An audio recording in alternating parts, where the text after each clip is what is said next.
li bajarê Kobanî saziya fêrkirin û paristana zimanê Kurdî mala Nemir Kemal Hennan 106 fêrnameyên zimanê Kurdî li grupekî din ji xwendekarên zimanê Kurdî belav kir û du rêznameyên wek Xila Diyarî mamosteyan Rûnî Elî û Emer Kalo kirin. والا زمان دبه مران هر کس خواه بکه زمان خواه زمان ناسنما مرانه زمان هبونا مرانه بریگیش که لازمه مری زمان خواه زانه به راستی آستنگی مدنی افبون دواری جگه دا جگه نکی جگه کم بون و پرتوک چاپ کرنه وان کم بون دوی روشک کامباغ دا روشک خراب دا چاپ ند بون وی دا و چون هاتن واری دراویه دا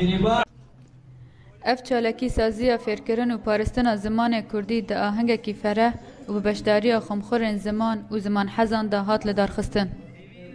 آستانگی پر آلی دادین جه یک مد آلی پرتوکان دادی پرتوک تنانه الوه در که آلاوه چاپ کرنه تنانه ام نحوجداری عفرین ندبن پر مامسته ما چونی در که على اساس پرتوکان چاپ بکن ام که نهاجی پرتوگیزانی تنانه گمن Di ahengê de gelek gotin hatin xwandin. Her wiha nameya vê ahengê li gorî ku mamosteyê saziyê Arif Hiss û Anî Ziman ew bû.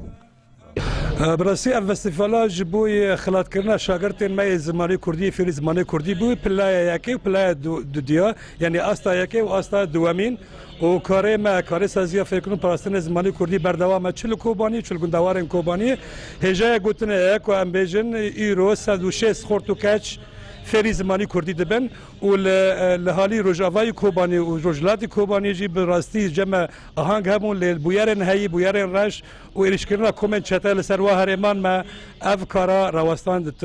دمایی دا. Dibe ku milletê Kurd li zimanê xwe mekzayî xwedî derkeve û bi istûbariya fêrkirinê rabe.